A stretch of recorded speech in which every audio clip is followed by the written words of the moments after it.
የገናን ጾም ጾማችሁ የማታውቁ ኦርቶዶክሳውያን ይህ ቪዲዮ እናንተ ጋር ከደረሰ ግዴላችሁም በደንብ ስሙት። እግዚአብሔር በምን መልኩ እናንተን እንደሚቀይር አታውቁም። እንድናስብ ራሱ መጾም አለብን። አይምሮአችን እየበላ ማሰብ አይችልም ነው የምላችሁ። እኔ እውነቴን ነው። ሐኪምም ካለ እዚህ መጥቶ መከራከር ይችላል።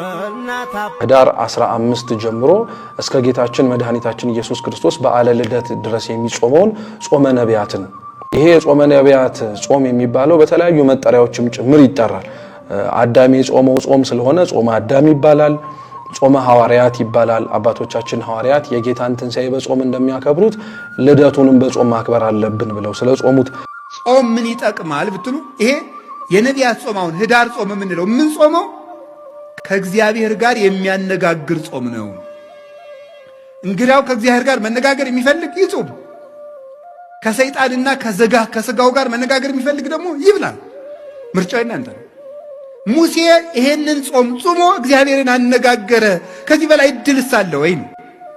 እግዚአብሔርን ከማነጋገር በላይ ምን እድል አለ? እግዚአብሔርን ለማነጋገር 100 ዓመትስ ብንራብ እግዚአብሔርን ማነጋገር እኮ የነፍስ ጥጋብ እኮ ነው። እግዚአብሔርን ማየት እሱን መስማት አጸም ዘይነብበኒ እግዚአብሔር አምላኬ እስመ ውእቱ ይነብብ ሰላም ለሕዝቡ። እግዚአብሔር ንግግሩ ሰላም ነው፣ ልብን የሚያረጋጋ የእግዚአብሔር ንግግር የሞት ማሰሪያን የሚቆርጥ ነው። ጾመ ፊልጶስ ይባላል።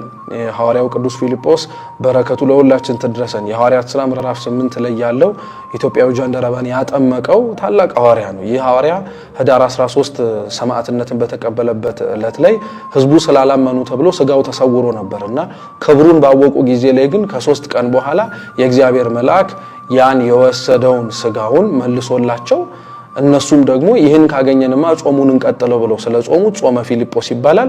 ጾመ ማርያምም ይባላል። የትንቢቱ ፍጻሜ በመሰረቱ የነቢያት እሷም ጭምር ናት።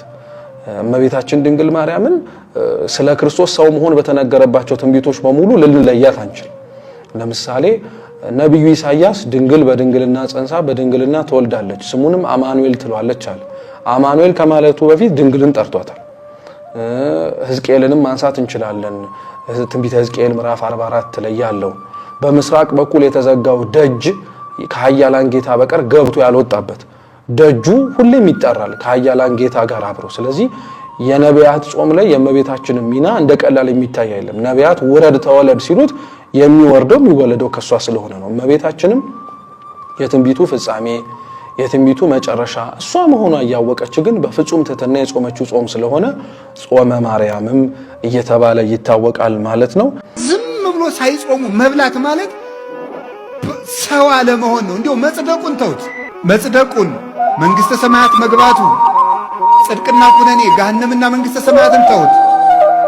አለመጾም ከሰውነት ነው የሚያወጣው። ከሰውነት ያወጣል።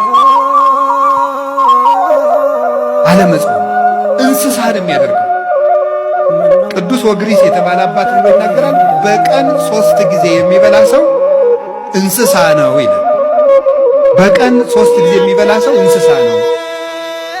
በቀን 2 ጊዜ የሚበላ ሰው ሰው ነው። በቀን 1 ጊዜ የሚበላ ሰው ደግሞ መልአክ ነው። ይኸው እግዚአብሔር ሰዎች አሁን ሰው መብልን እየቀነሰ ሲሄድ መልአካዊ ባህሪው ነው የሚሰለጥነው። የሚያቅደው ነገር የሚያምር ሰው የማይጎዳ ሀገር የሚጠቅም ራሱን የሚያሳድግ አይምሮ ሁሉ ደብዛዛ አይደለም፣ ስል ነው፣ የተሳለ ነው። የገናን ጾም ጾማችሁ አታውቁም አይደል? ግድ የለም ያለፈው አልፏል። ላለፈው ንስሐ ግቡ። አሁን ግን በሕይወታችሁ ላይ ለውጥ ለማምጣት ዛሬ ቁረጡ። በዚህ ደቂቃ ይችን እየሰማችሁ በቃ እኔ ዘንድሮ መለወጥ አለብኝ ብላችሁ አስቡ። ነቢያት ጾም ወይም ጾመ ነቢያት እየተባለ የሚጠራው እንግዲህ 43 ቀን ነው የሚጾመው፣ ወይም 44 ቀንም ሊሆን ይችላል በ4 ዓመት አንዴ። በእነዚህ በ43 ቀናት ውስጥ የምንጾመው ጾምን አባቶቻችን በውስጥ ይከፋፍሏቸዋል። 40ው ቀን ነቢያት የጾሙት አምላካችን መድኃኒታችን ኢየሱስ ክርስቶስ ውረድ ተወለድ ሰውን እጅህን ስደድ አድነን አውጣን እያሉ የተማጸኑባቸው ብዙ ነቢያት የተስማሙባቸውና በምስጢር እግዚአብሔር ባወቀ በእነዛ ቀናት ላይ የአምላክን ሰው መሆንንም ጭምር በትንቢት ያሳያቸው ስለሆነ 40ው ቀን በዛ ይወሰናል። የተጨማሪ 3ቷ ቀን ግን የአብርሃም ሶሪያዊ ጾም ነው ተብሎ ይጠቀሳል። አብርሃም ሶሪያዊ እንግዲህ ምናልባት ስሙን ለማናውቀው ሰዎች የሱን ስም ጋር አብሮ የሚያያዘው ግን ስምዖን ጫማ ሰፊው የሚባለው አባት እንግዲህ አይደለም ለአብዛኞቻችን። ስምዖን ጫማ ሰፊው እንደምናስታውሰው በአዝቀ ዝሙት በዝሙት ጾር እንዳይነደፍ ብሎ የፈተነችውን አንዲትን ሴት በያዘው በጫማው ስፌው አይኑን ጎልጉሎ የሰጣትና ሂጂ ብሎ ያሰናበታት ታላቅ የተመሰገነ ጻድቅ ነው። ረድኤት በረከቱ ከሁላችን ጋር ይሁንላችሁ። ሰይጣን እናንተ እንድትጾሙ ስለማይፈልግ የተለያየ ትርክቶችን ነግሯችኋል በአንድም በሌላም መልኩ። ምክንያቱም ሰይጣን ጾምን አይፈልግም። ሰይጣን እኮ ምግብ በልቶ ያቅም፣ ግን ጾምን ደግሞ ይጠላል። አንተ እንድትጾም አንቺ እንድትጾሚ አይፈልግም። ምክንያቱስ ስትጾሙ ስጋችሁ ለኃጢአት ከመነሳሳት ይርቃል። ለኃጢአት ካልተነሳሳ ስጋችሁ ደግሞ የሰይጣንን ሥራ ልትሰሩ አትችሉም። ያንን ካልሰራችሁ ደግሞ ሰይጣን ዜጋ ያጣል ማለት ነው። ዜጋ ያጣል። ስለዚህ እንድትበሉ ያነሳሳችኋል። አብርሃም ሶሪያዊ እንግዲህ አንድ አይሁዳዊ ጓደኛ ነበረው ወይም ወዳጅ ነበረው። በጊዜ ወደ ነበረው ንጉስ ወደ ፈርዖን እየሄዱ ብዙ ጊዜ ላይ ይነጋገሩ ነበርና ያ አይሁዳዊ በክርስቲያኑ እምነት በየዕለቱ በመረታቱ ምክንያት ነገር ሰራበት። ወደ ንጉሱ ገብቶ በመጽሐፋቸው እኮ የሰናፍጭ ቅንጣት ታክል እምነት ካላችሁ ይህን ተራራ ተነስተ ወዲያ ሂድ ብትሉት ይሄዳል። እስቲ ይሄንን እውነት ከሆነ ፈትናቸዋለሁ። ያም ንጉስ ያንን ክርስቲያን አብርሃም ሶሪያዊን ጠራው፣ ጠየቀው። አዎ እውነት ነው አለው። ንጉሱም አርጋችሁ አሳዩኝ፣ አለበለዚያ ግን ችግር ይመጣባቸዋል፣ ስቃይ ይመጣባቸዋል ተባሉ።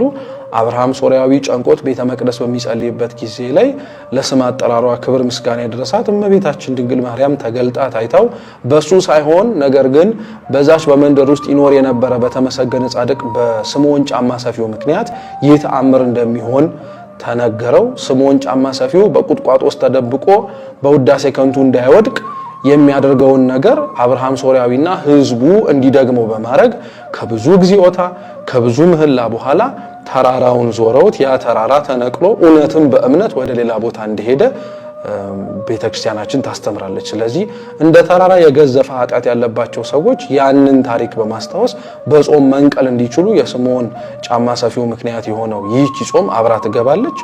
በውስጥ አዋቂነት ደግሞ ብዙ ጊዜ ላይ ለክርክር መነሻ ናት። ወይም ብዙ ጊዜ ላይ በጾመ ነቢያትና በዚህ በጥምቀት ወቅት ላይ የምትጠየቀውም የጋድ ጾምም በውስጥ አዋቂነት አለች። ጋድ ምትክ ለውጥ የምትባለዋ ማለት ነው። ይህቺ ጾም በውስጥ አዋቂነት ትጾማለች። ወታ ይህቺ ናት ባትባልም የመጨረሻው የአብይን የይቅርታ የነቢያትን ጾም የምንጨርስባት የመጨረሻዋ ቀን ላይ ያለችው ዕለት ቀጣዩ ቀን ሆነም አልሆነም በዛች ዕለት ላይ የጋድን ጾም እንጾማለን ማለት ነው። ስለዚህ 43 ቀኑ በዚህ የተወሰነ ነው ማለት ነው። ምንድነው ይሄ? የቄስ ጾም ነው ይሄ? ምንድነው? አንተ እኮ ገና ምኑን ያስከውና ይላል። ምክንያቱም የሰይጣን ማጥመጃው ይሄ ስለሆነ፣ ስለዚህ የሰይጣን ወጥመዱን ካወክ ደግሞ ዛሬ መንቃት፣ መለወጥ፣ ምን ማድረግ? መጾም። በቃ ጾም ከእግዚአብሔር እንደሚያገናኝ ማወቅ፣ ሙሴ ከእግዚአብሔር እንደተገናኘ ማወቅ፣ በጾም ኢያሱ እንደተገናኘ ማወቅ። ስለዚህ ዛሬ ለለውጥ ተነሱ። ይኸውላችሁ ለለውጥ ብዙ ጊዜ አያስፈልግም። ለለውጥ አንዲት ሰከንድ በቂ ናት። ፈያታዊ ዘየማን ስንት ዓመት ፈጀበት ለመለወጥ? በመንግስት በመጣ ጊዜ አስበኝ። ስንት ሰከንድ? ይህች ናት እኮ ፈያታዊ ዘየማን የለወጠችው። ስለዚህስ አሁን ለመለወጥ ህሊናችሁን ቀይሩት በቃ። ምክንያቱም የመዳን ቀን ዛሬ ናት ተብሏል አይደል? ከዛሬ የሚልቅ አሁን ናት። ስለዚህ ተለወጡበት። ዘንድሮ የገናን ጾም ለመጾም ቆርጣችሁ ተነሱ። ክርስቲያን ማለት ቤተ ክርስቲያን የሰራችለትን ሕግ የሚያከብር በሕጓ የሚመራ ነው። ቤተ ክርስቲያን ደግሞ ምን ሰርታላለች? 7 አጽዋማት። እነዚያን ጥንቅቅ ብለን መጾም። እንዴ ጤና እንኳን በነፍስ አይደለም በስጋም እኮ ጤና ነው ጾም። ታውቃላችሁ አይደል? ስለዚህ ዘንድሮ ለለውጥ ተነሱ፣ ጀምሩ። እኔም እጾማለሁ።